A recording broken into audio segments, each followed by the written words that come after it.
Hello, everyone. Thank you for joining us for a new year and a new episode of Gestalten. My name is Eric Galina, and I'm joined by my colleague Martin Groschwald. Hello, Martin. How are you? Hello, Eric. Happy New Year. First podcast in 2020. Happy New Year to you as well. And, I am very well. I'm very relaxed. I'm very much recovered from all the eating from the Christmas holidays. It was And very nice break. yeah, it was indeed, and it was much needed as well. So yeah, happy to start the new year off, first podcast of the year. And I did not expect that at this early in the year. I mean, we're recording this on the 9th of January. Mm-hmm. We already have quite a bunch of cars to talk about, and it is not just because things have been released in late December, but obviously CES has shown us some new things, some unexpected things as well. And yeah, so let's get cracking, man. Or let me ask you this: how was your holiday? You were, of course, in Canada and enjoyed proper snow, I've been told. Yeah, no, it was great. It was very nice. Definitely, always great to go back stateside, where I was in Seattle for New Year's, or for Christmas rather, and then went up to Whistler for New Year's with the family. It's always great to just take a little time off and unplug, get together with the family and enjoy life. So I really enjoyed it. And you were in France. I was in France. No snow there. It was just really nice weather, quite warm as well. Like always around somewhere between 8 and 10 degrees, which was quite lovely. And then I came back to Munich, and it was somewhere between 5 and 10 degrees as well. So no real snow or real winter for me. Yeah, it's quite mild. But that's still. At this point. That's all right. Yeah, no, it is. That's all right. There is one thing, though. I mean, usually around this time of the year, we're always in Detroit, freezing. And I have to say, I do miss it a bit, this year, not having that start in Detroit, the chilly, Midwest. I do miss it. Obviously it's moving to June this year, so it'll be a nice spring show, but still it's always nice to catch up with people and see some new metal walking around Detroit. Indeed, and of course, it did have the problem of CES. That's right. Over the past few years, if we look back 10, 15 years, there was never really this kind of issue of, computer electronics show, being a direct competitor, but with how everything develops at the moment, connectivity, autonomy, electricity, of course, as well. Mm-hmm. You're getting to the point now where it's probably the right decision for the organizers of the Detroit show to move it into June, where it doesn't have a conflict with any other show. Bearing in mind, obviously, CES Asia is going on at the same time, but this is nowhere the same size of what's happening in Vegas at this moment in time. So I think it makes a lot of sense. It also puts the city of Detroit and, the Fords, the GMs, the FCAs now into a much bigger spotlight than what it used to be in January over the past 5 years, I'd say. So as much as I love, obviously, having that kind of coldness around there and, being in the Midwest when the winter time is always good fun. But I think in just a decision-making process, it's the right thing to do. And, we'll be there obviously in June. Yeah. And so I'm going to be excited to see how it is in summer because, Detroit was well worth going last year in terms of just the city and the experience and meeting with the people. Show was a bit of a disappointment, but, maybe that's going to change. We'll see what's going to happen in June. Yeah. That side. Absolutely. No, it'll be interesting. But actually, so I would say let's actually start off with, in that sense, going back a little bit in time and going back into late December and things that we haven't been able to cover at that point in time during the last podcast. And let's start off actually with one of the most anticipated cool cars, the spiritual successor of a McLaren F1, as a lot of people call it.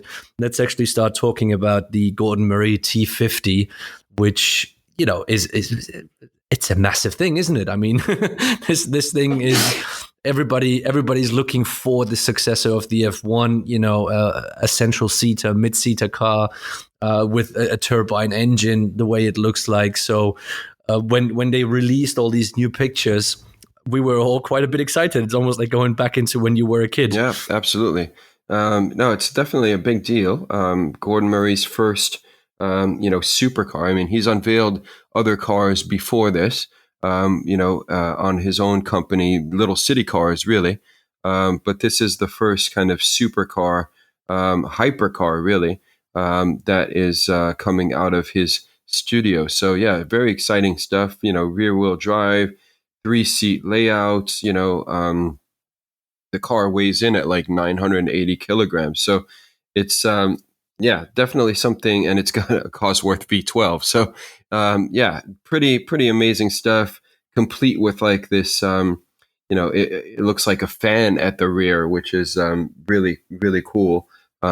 Certainly a race car for the road. So, yeah, I mean, I think it's a great looking car. There is a lot of reference to the McLaren purely in the I would say in the canopy, like the DLO, the way the glass is split, just because there isn't much room within the door to put anything down there. So, but yeah, it's kind of like this layered approach as well. There's like a black exoskeleton, if you will, kind of coming out from below the panels is what it kind of looks like visually. So, yeah, I think it's really nice. I think it's a great car. Unfortunately, there aren't that many images of it, that were shown.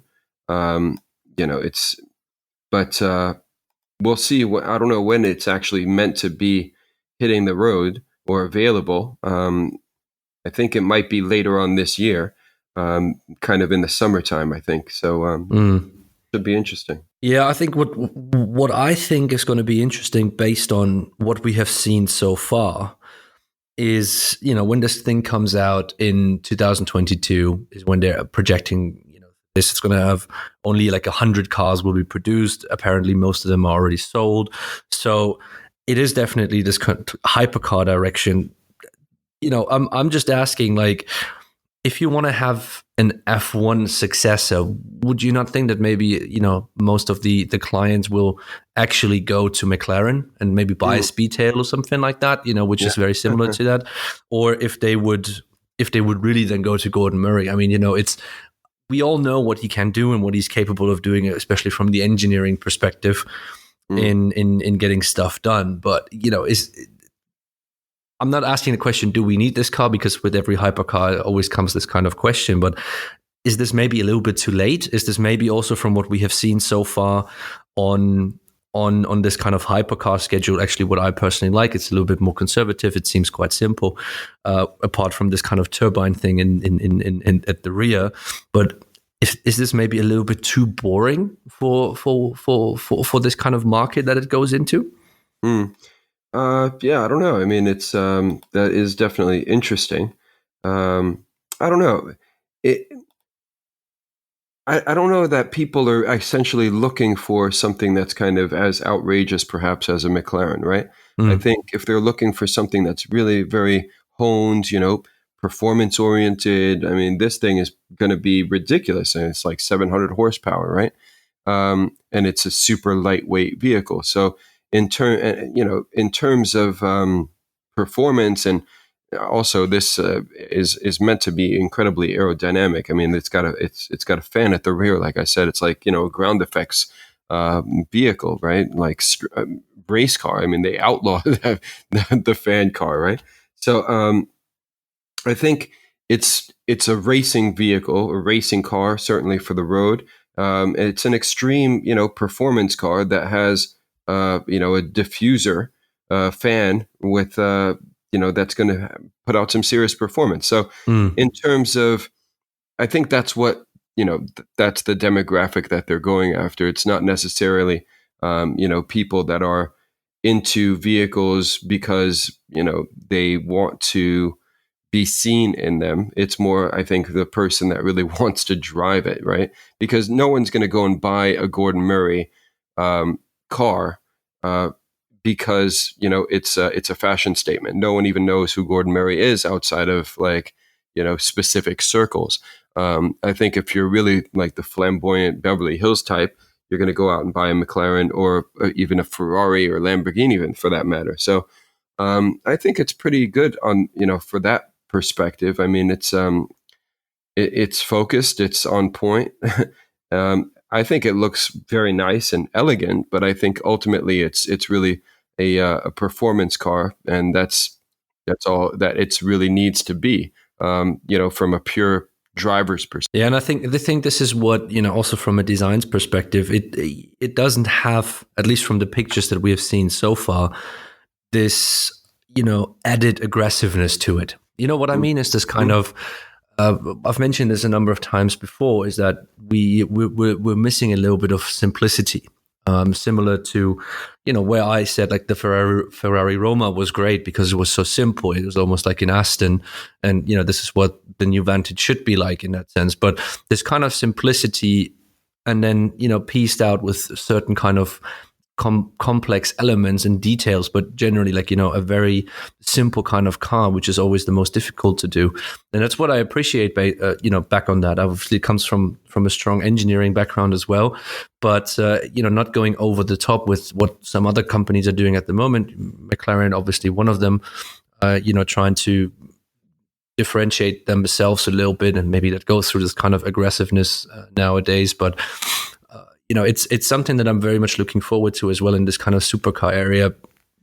Obviously, technologically, we'll see what it is. I mean, 700 horsepower, obviously still a massive amount of power, but, we've seen 1,000 horsepower cars, like 1,500 horsepower cars going for the same amount of money, such as the Bugattis, for example, the Koenigseggs, all those kind of things. So I think it's going to be interesting about the entire package. To see where this is going to go, but we'll see. There's still a couple of years to go, but for a first overview and a first intro, from what they have shown us online, was obviously not bad. So let's leave those supercars first of all behind us. And are you sure it's still? I think you're right. I mean, it is meant to launch in 2022, but I think we're going to see it. I mean, at the moment, there's very little pictures of it available. Yeah. So I think we're going to see it in more detail later on this year. Yeah, I would imagine they probably show it, around maybe Pebble Beach or something like that. In those kind of exclusive environments, I could very well imagine them showing it there. I don't expect it to be shown in Geneva. That would be Goodwood would be a good one as well. Yeah, of course, makes a lot of sense in terms of location as the UK as well. Exactly. So I would expect it at Goodwood, Pebble Beach more so. The absolute latest, probably maybe Geneva next year, but I don't expect it earlier than July or something like that. Mm-hmm. Right on. But let's actually move on to something that a lot of people were surprised about. I had a little bit of of some information about this project, but only extremely vague before it came out. But the Turkish government, and this is really what it is, have released or shown, presented, whatever you want to call it, their plans to build their own cars, similar to what China has done. And they have already shown two cars. One is a sedan, the other one is an SUV that were both designed by Pininfarina. Right. And so this is a very big initiative of the government to, bring up their economy back to speed. And that actually comes quite a bit as a surprise, I would say. I think, that the Turkish government goes into that. I think, obviously Volkswagen wanted to build more factories, but that didn't happen in the end. They backed out of this. So these plans must have been going on for quite some time. The guy who runs that company, it's called TOGG, TOGG, is a former Bosch manager. Who was quite high up in the Bosch ranks and took over. And apparently, from what's been out there in the media, is that a lot of high level and very profitable Turkish companies have kind of gathered together and fueled that project alongside government money as well. So that's a little bit of the background, but we're obviously not here to talk about the company in particular detail, simply because it's a little bit too early for us to judge. But what we can judge is the design. And I would say let's start off with the SUV because that's the one that's been most covered. That's apparently the one that's closest to a production model as well. And as mentioned, this was designed by Pininfarina. So before I give my 2 cents on this one, Eric, what do you think of this one based on what we have seen? I think it's a really good looking car. You know, from an SUV perspective, I'm not big on SUVs, but yeah, I think it's a really good looking car, very well resolved. It's got obviously there's 2 different models that have been shown. One is more, shall we say, efficiency oriented, whereas the other one is far more luxurious with a different grille, larger wheels, and the like. But I think overall, you know, when you look at kind of proportionately from a front face and a rear end, like, you know, everything aligns. Pininfarina knows what they're doing, basically. It's a very good looking car. There's nothing that I can really pull out that is, you know, that I don't like, actually. So, yeah, I mean, it's muscular. Certainly it has, you know, this light catcher at the bottom of the sill there and on the side. You know, the shoulder line kind of rising up. I mean, all of this is like typical kind of, you know, car design tricks. And the rear end with the full width kind of tail lamp is very much on trend. I mean, this is, you know, there's nothing particularly revolutionary, but you know, it looks good. It looks decent. Yeah, I think it shows a little bit. I mean, it's really interesting to see. It's almost like a copy of what we have seen is going on in China.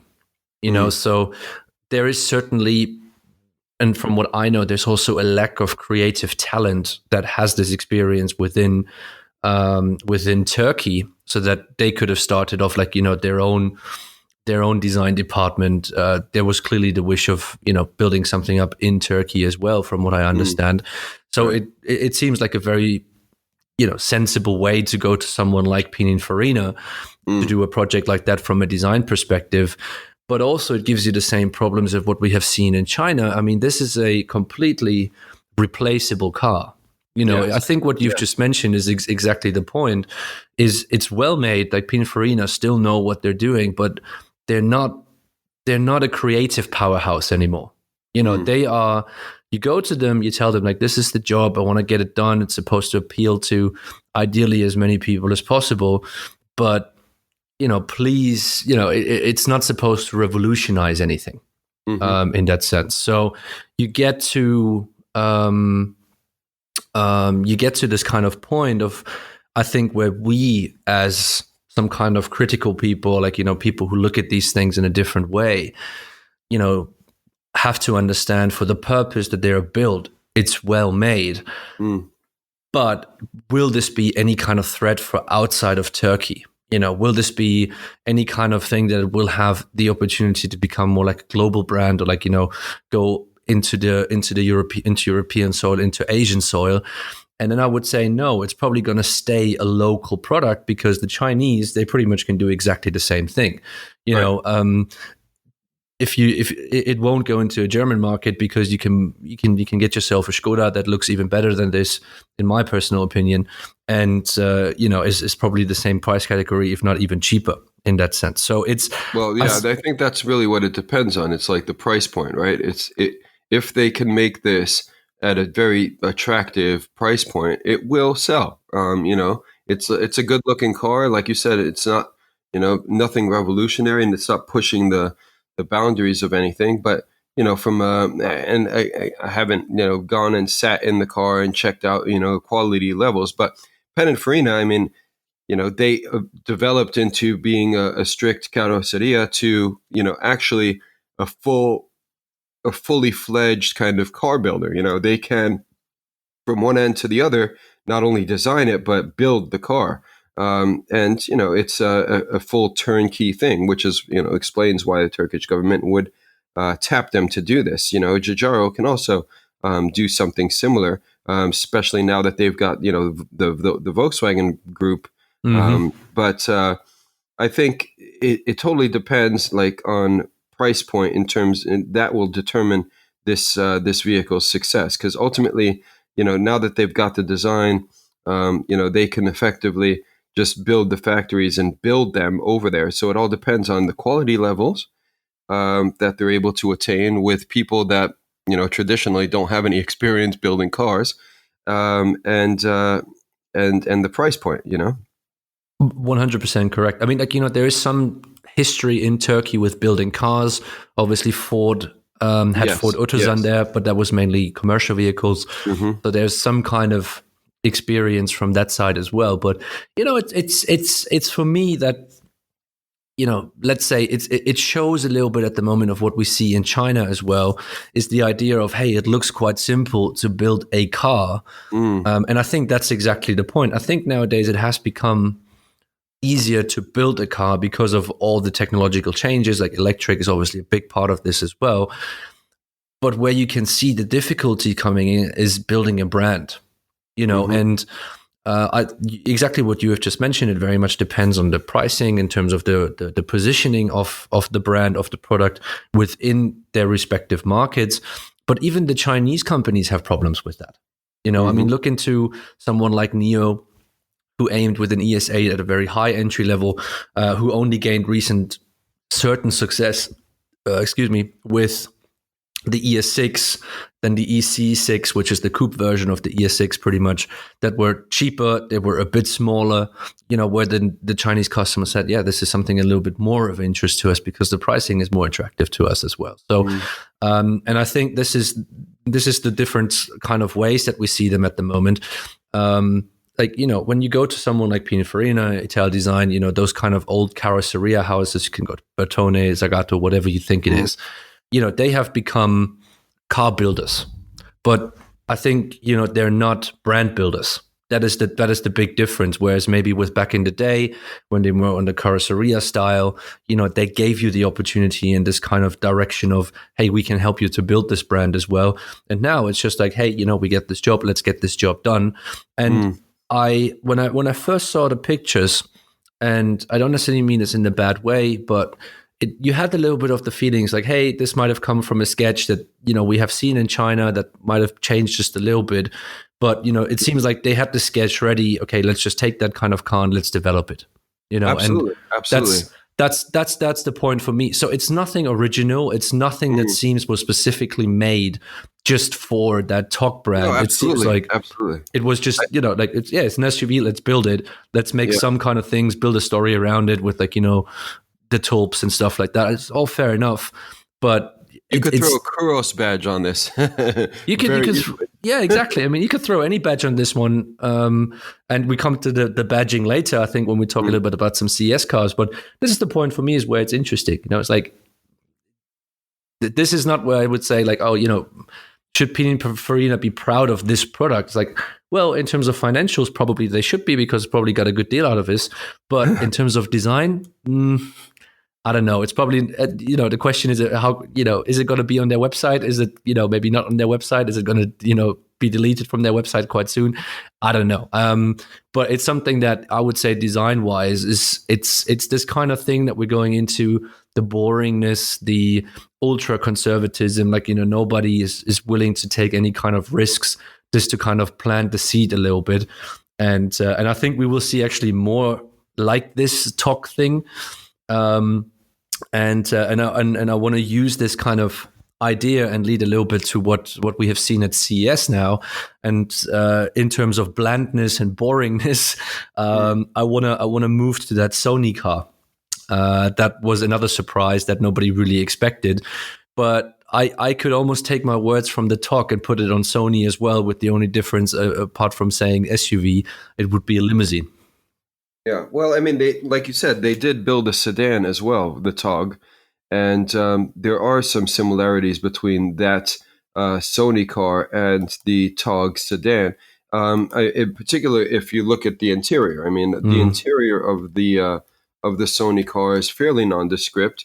It is showcasing of the some of the company's technology, clearly, but it's also showcasing a lot of other companies' technology. So yeah, I mean, not to say that it's a carbon copy of the other. I mean, it does have a lot of elements. Some have said off of from Porsche, particularly if you look Mm. at the rear end. It's also got kind of this duckbill platypus thing from Tesla going on as well. So there's lots of elements that it seems have been taken from other companies. But yeah, in terms of showcasing a Sony car, it's I don't know what Sony real brand values are when it comes to designing a vehicle, right? But again, this wasn't done in house. I believe it was created over at Magna, Yeah. and they've assembled it. Whether they did the design as well, I don't know. They definitely pieced it together. And yeah, I mean, it's attractive, but it's fairly typical as to what it is that we've got out there right now. Yeah, I think the difference with the TOGG in particular is that if you look into the Sony car, the shell, so the car itself is just the technology carrier, I would Hmm. say. I don't Yes. think that Sony has any kind of interest Oh on no. building a car. I think it's just for them, Absolutely. it's like, hey, look, this is what we can bring into a car. And they were then smart enough to go into someone like Magna and ask them, hey, can we build something like this? Hmm. And I think that is for me the big difference is in a showcase such as with Sony, it's probably good to have this kind of ultra understated and no effect pretty much on especially exterior design on the entire thing. On the Hmm. interior, they blandly copied a Byton and the Honda E. Yeah, I mean, there's No, it's literally definitely there's a lot of Honda E inside. yeah. Absolutely. I mean, in terms of, but again, how personalized can you make a screen?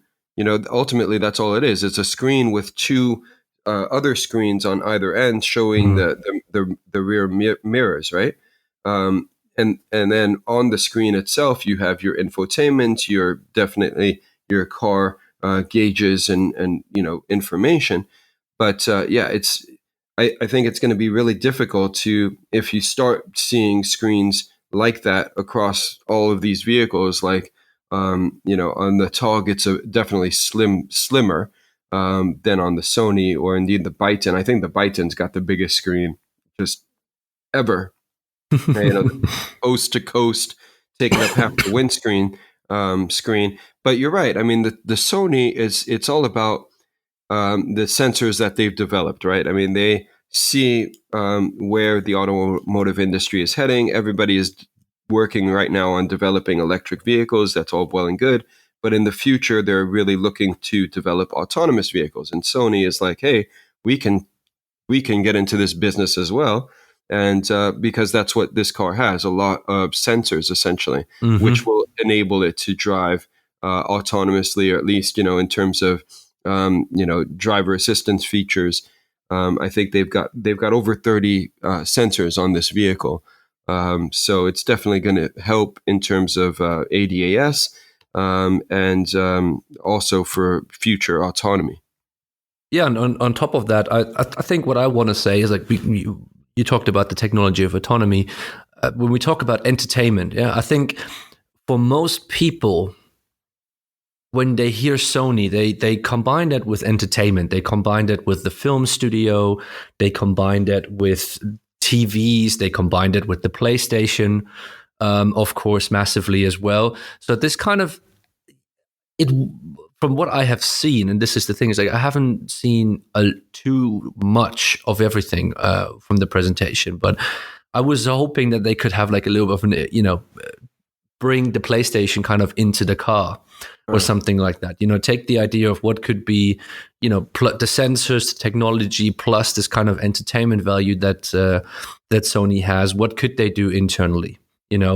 Similar to what Tesla have done with this little Mario Kart game or whatever it is, that you can then steer with your steering wheel. Yeah, I'm not saying you have to really play Gran Turismo, on your in your car, even though that would be a really cool thing. yeah. Um, But it seems to me that this could have been so much better in terms of everything when we talk about experience, what we talked about a lot like last time, of course, but experience, also a new idea of an interior, because it is still very conservative. So if you look into the interior, for me, it's a copy really of the Honda E, with all the screens and everything as well, and how the screens are set up, with some ideas that were also put into a Byton setup.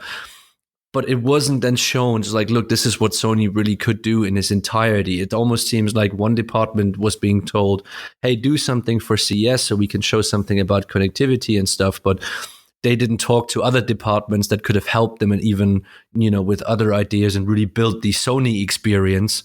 And this is more about the Sony technology experience rather than the Sony overall experience.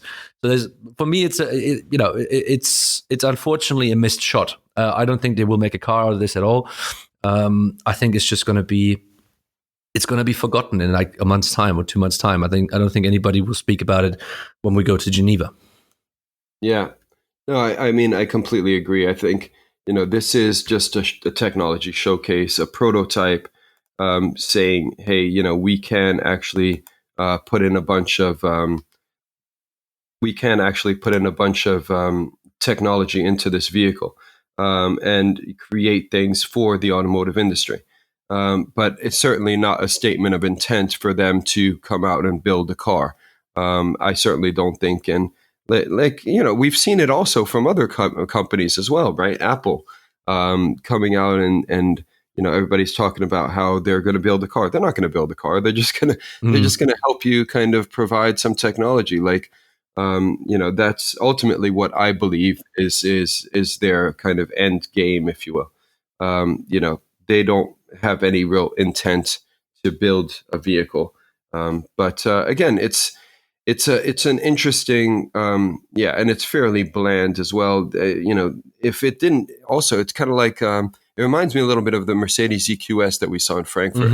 If that car wasn't two-tone, it wouldn't really have that much appeal. And the same thing with this. It's like, from an exterior design, it's got a couple of interesting bits, but nothing that we haven't really seen before. It's fairly bland, as you mentioned. It's, there's nothing, particularly, but again, it's not bad because of that. It's just not, it's not going to set anything on fire, right? But this is exactly the point again. Someone like Magna, someone like Pininfarina, someone like Italdesign, they can make these bland things, and literally, they probably sit there, sketch in, day out, do a project, and then somebody else comes in and says like, hey, I need a car. Can you do something for me? Oh yeah, we have something here. Put your badge on it, and then we showcase it. And that's totally fine. It's just something that I think, in terms of this idea of branding and also experience brands and stuff like that in the future, will just be not relevant anymore, or it will be so relevant that all the cars will look exactly the same, but then you don't need design anyways. There's obviously a certain kind of group of people who believe that as well. I'm not part of them, but it's just the way it is. Yeah, and so I don't believe that either. But I mean, at the same time, if Sony had just bought a Tesla, as other manufacturers have in the past, right? We've seen it with tier one suppliers, where they basically gut out an existing vehicle, like Renault Espace, for example, just to showcase their technology. We've seen that before at CES, but it doesn't have the same impact as to say, hey, we built a whole new car. It's not an existing product. It's a brand new car to showcase our technology, our partnership with existing, because there's a lot of pieces from there's like Bosch, Qualcomm, NVIDIA. I mean, there's a whole range of technology suppliers that are showcased in this vehicle as well. It's not just a Sony car, though it wears a Sony badge. Yeah, I mean, it's interesting to see that these guys have this ambition to go into these markets as well. In what kind of capacity it might ever be, that remains to be seen. But I think it does the industry well to see that there is there is this push from other sides as well, and not just from. I think it's a great marketing move. Oh You yeah, know, of course. I mean, that's always I great, mean, that's definitely why they did it, and that's why they created a car rather than use an existing vehicle, because it's going to get them a hell of a lot more Yeah. notoriety and headlines. Yeah. Speaking of marketing, Yes. now let's talk about the Mercedes Avatar. Yeah. This thing is, I think, the if you would look for a concept car, this would be pretty much up there. Obviously, it doesn't have anything to do with being a proper, car whatsoever. You could even say, like, why would it need to have some wheels at all? But man, this thing is wild. This thing is apparently it was developed between the design department and James Cameron. It's probably an early kind of stage setup for Avatar 2 marketing or whatever. I have no idea. But this is, I would say, one of the very few Mercedes show cars that have been completely out of context with almost anything that they have done before. I mean, even these Le Mans based racers and all these things, like even what was it called, the old car that was looking like a T model, pretty much like a very early Mercedes-Benz car that had Right. some kind of history to them, and they tried to reinterpret that. But this is completely out of context, out of anything, I would say, apart from maybe the idea of hot and cold that Gordon Wagoner always puts out there. Obviously, the sensual style that they have of taking all the lines away and all these things.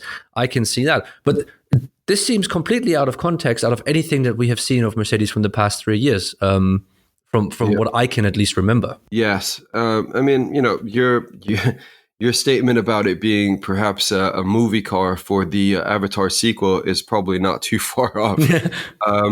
Yeah, I don't see how it fits in line with anything that Mercedes is doing right now. Yeah, I guess the simplex concept could have been more relevant. I don't know. I mean, I don't think that's the point of it, though. I think it's a cool kind of thing to showcase at CES. I think ultimately was what people perhaps decided internally, within the company. Hey, let's do something cool for CES. Yeah. Because in terms of cool, in terms of attention grabbing, in terms of visual impact, like this thing has that in spades, man. If you're going there shopping for OLED TVs or looking for the latest in technology, and then you happen to come across this Mercedes with these shark-like, weird glowing wheels and whatever it is that's popping out of the back there in the flaps. This is definitely an attention grabber. I don't know how relevant it is in terms of how we could potentially be transported in the future. There's some interesting aspects in terms of showcasing stuff from an infotainment or an entertainment perspective on the interior of the car, for sure. How everything's kind of displayed and embedded into the material. It's like taking, it's almost like screens that are embedded within the very fabric of the car. That's pretty cool. But anyway, I'm thinking from a design perspective, this thing was probably a hell of a lot of fun to work on. Yeah, I think it was. I mean, this is always the point. Is you can criticize it as much as you want, but as a design exercise, as trying out new things, completely throwing away feasibility almost. I mean, just look at the wheels, man. This is just it seems like it's so cool on the one hand, and on the other hand, it's just like, what? What is this? But it's a really cool design exercise, and I think I have to say I do like the front. If you look into the front, and there's this great rendering of it as well, which I have to say, these must be one of the best renderings we have seen in a long time. The colors that they're working with, the way they are built up, really, really cool. But the front is really something I would love to see on a Mercedes, because this is the kind of direction of taking away all the lines. It's so puristic And it's really nice. When I first saw it, I was like, wow, yeah, this is what I would love to see on the Mercedes in the future, and ideally on like the EQ platforms. It seems like all electric, of course, as well. But this Mm-hmm. kind of simple way of doing things, like these little details in the probably a screen, or like what used to be a grill with the blue effects on it and stuff. That is actually really cool. The rear, I'm not so sure, but the front, hey, if you put that onto, I don't know, maybe a new A class, that would be really cool. Yes, yes. No, I think it's great. I mean, uh, I think there's a lot of really cool ideas as well. I mean, these bionic flaps at the rear. I think the front end is fine, but for me, it's the rear ends. It reminds me a lot of this car that Anne Forstner did, who's a designer at BMW now. She did it for BMW when she was at Forsheim. It was her degree show project, and you could probably just look it up. I mean, I, I'm not sure if I have anything about that on my website. I think it was predated my website when I saw that.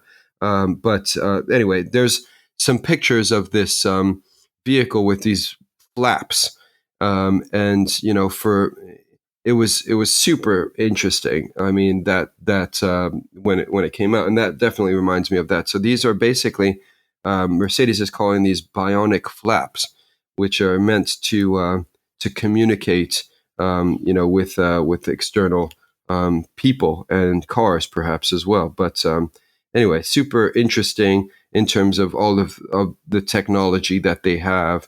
They've got an organic battery, for example. They've got wheels that can do a crab movement. I mean, it's like there's lots of stuff in there. But for me, I think the best image is probably the rear three quarter. Where you get to see not only the flaps, right? Because there's lights below these flaps as well. So it's like it's really quite impactful, visually. And then you've got this layer of bodywork that kind of is draped over another layer. There's like an opening in the rear of the vehicle, and then these like really intense crab like lit wheels and then the DLO as well, which is just this huge glass. I mean, there's lots of really interesting elements, even like the interior and how the seats at the rear kind of envelop and come over and form the headrest for the front passenger seat or the front seats. I think is brilliant. I think there's a lot of really cool elements there, and I mean, like I said, I think it was probably an incredibly fun project to work on. I'm not sure who did it or where.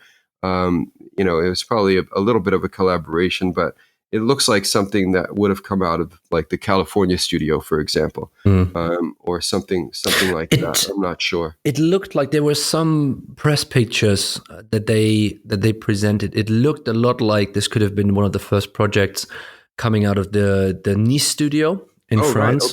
Right, okay. But I would only put this out there based on the pictures that I have seen. There were apparently some kind of presentation pictures, and it looked from the building's perspective very much like the Nice studio. But that is a lot of speculation.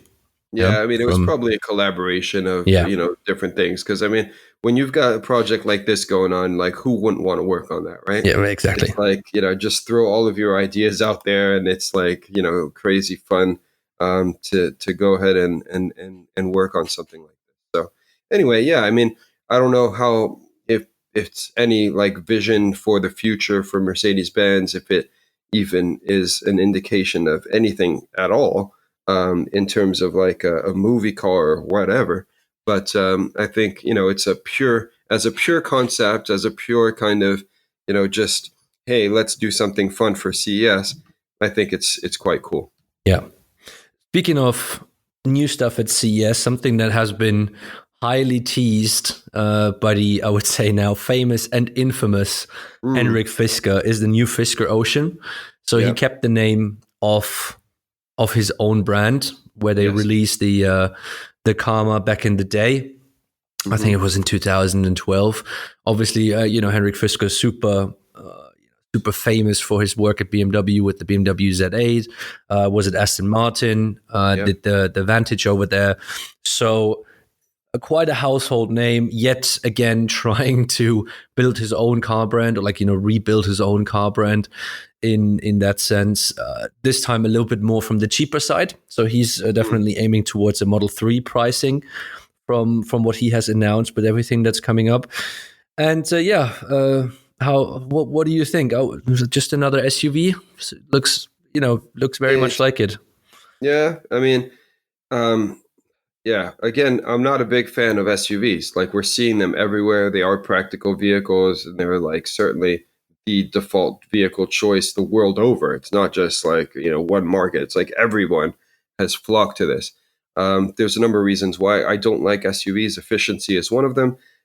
This obviously is an electric SUV. Like you mentioned, it's got a very low price point, which is probably going to be, if it can get all, the range and everything like that for under 30 grand, which is what they're pitching it at, 300 miles of range for less than, 30 grand. It will appeal for sure from, just that perspective. But then from a design perspective, like I'm not a fan at all.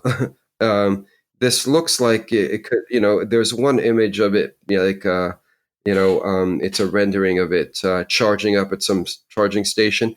It looks like a Mitsubishi Outlander. Like, it's like, and there's nothing special about this at all. The only kind of cool thing from a design sense, I suppose, is, how you can lower all of the windows at the push of one button turn it into California mode, which Fiskar has alluded to and written about. But that's like a good marketing feature, I suppose, But again, like if you look at back in the day, Toyota's 4Runner, you used to be able to lower the tailgate glass as well as all of the other windows, save for the one in between the C and the D pillar as well. So it's like other than lowering the window there between the C and the D pillar, and there's two little windows there actually.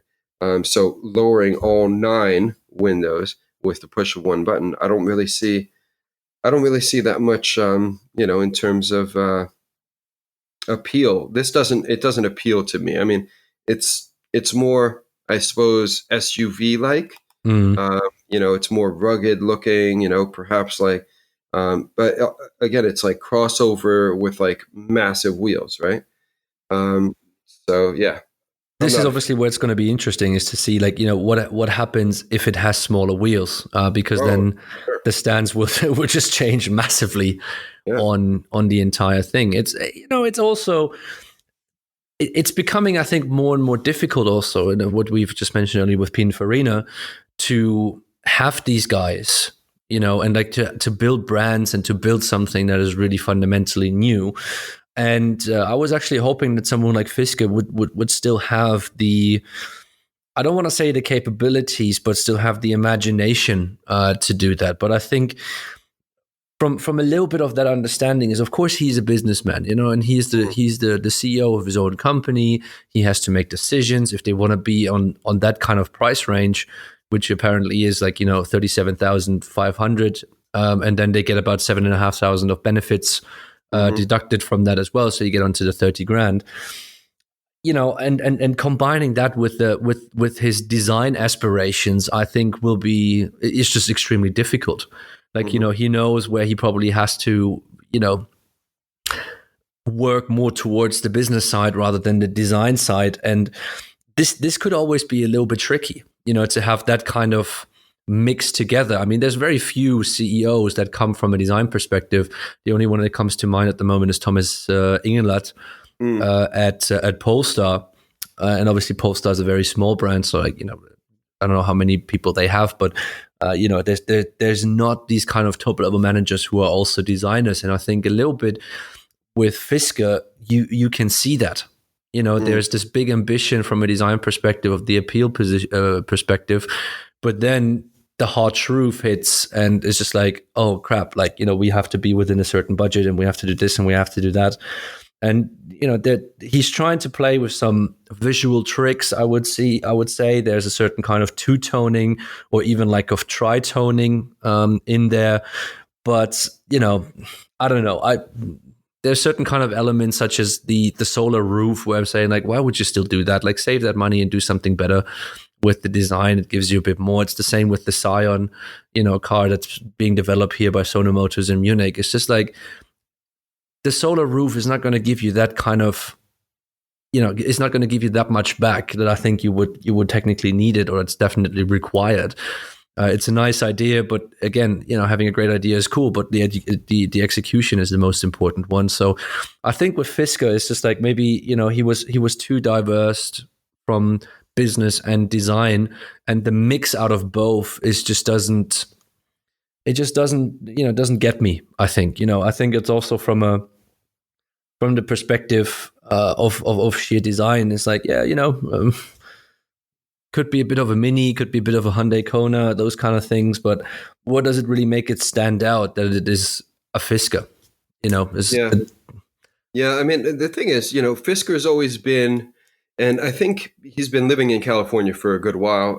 And I think, he has always tried to, obviously he's feeding off of the culture there, right? But I think he is also developing things that he believes the California market in particular is looking for and will find appealing. Hence the solar roof. You could really use it over there to power all of your auxiliary air conditioning or whatever. I mean, you could have the car be air conditioned before you get in, or continue to run air conditioning while you're in a restaurant having lunch. So I mean, there are, I think, benefits to like the solar roof, for example. But and he did this with the previous cars that he did as well. Yeah. He did the solar roof. He also did the terms of like sustainability, where he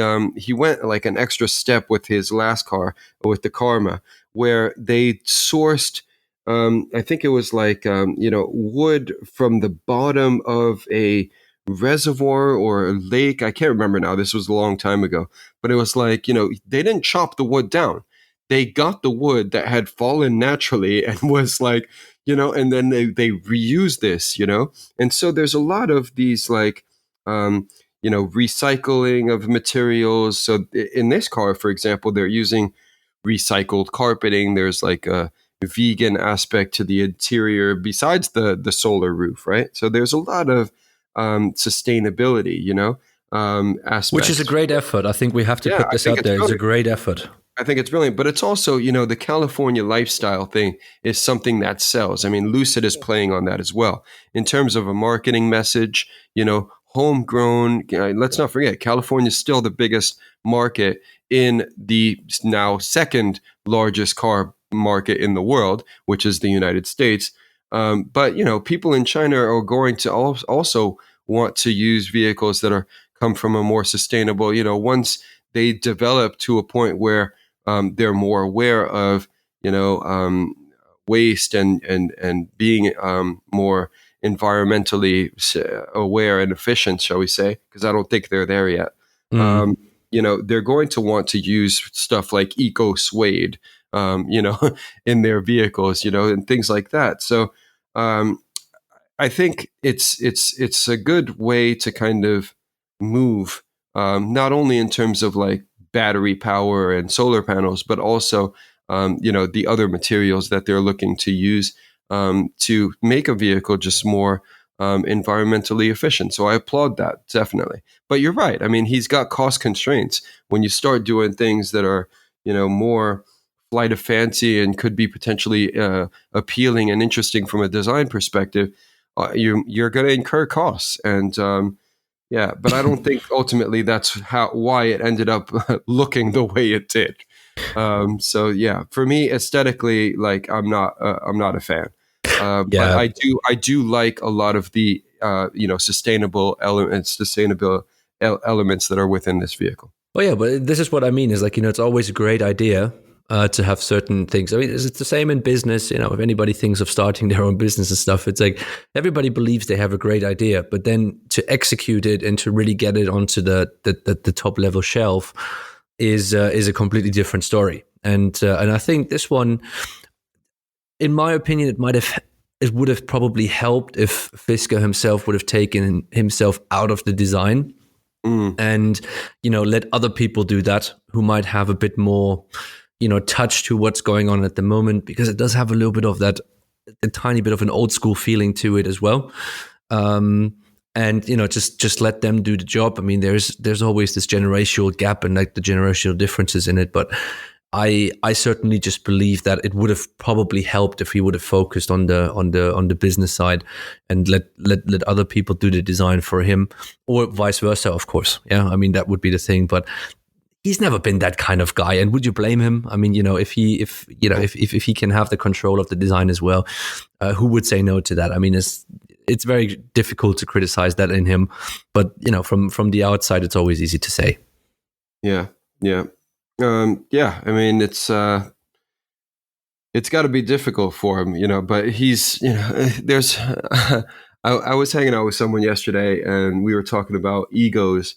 And it's like, there are no bigger egos. I can't think of bigger egos, within, than car designers, maybe like, football players. I don't know, man. It's like, he wants to do everything himself, right? And he believes that he can. And, because of where he lives as well, California, the US in general is kind of like this land of dreams where anything's possible. And he continues to get financed and he continues to like have people that are supporting and backing him. So, hey, he's going to continue to, think that he can create and build vehicles. And maybe this time it'll work out for him. I don't know. Hopefully it does. I wish him the very best. No one likes to see other people fail, right? Yeah, and just to add something to this, there's maybe we can put this into the show notes or something. But there is an article at the moment from a Australian website that tries to rank the 10 most influential car designers at this moment in time. Yeah, and these lists are the absolute horror for anything that could happen. Because it seems like it shows the people like, hey, look, there's one person who designs all of these cars. Exactly. And it's just not the case. And obviously for these kind of ego positions and what you've just mentioned as well, these lists are the worst kind of multiplier in whatever you can think of, because then these people certainly believe like, oh, I did this car and I did that car and stuff like that. It's like, no, like, when you are in this kind of position of managing and of leading, you have the responsibility to make decisions. And yes, that is true, but you're not technically the designer of a car anymore. You're the decision maker for the department of design that this car gets the approval. Yeah, that's I think the best way to design to describe it. So if you want to make a list of influential car designers, you would probably have to make a list of the people who actually design the cars, who do the work.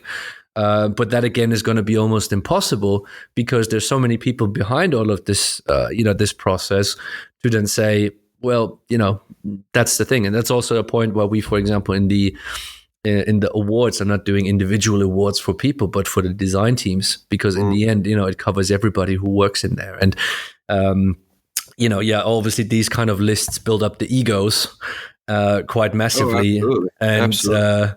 And they're obviously everybody has their own opinion, but there are some people on that list is where I'm just saying, like, you cannot judge them. They haven't been, they've been there for 2 years. Judge them after 5 years, not after 2 years. So, it's a bit tricky in that sense. But that's just my, I just wanted to add that once you said the ego thing, because I think it's quite interesting. And I mean, it's full of it. It's hilarious as well. I mean, yeah, we should definitely link this list because there's a lot of like comedy in there, I think.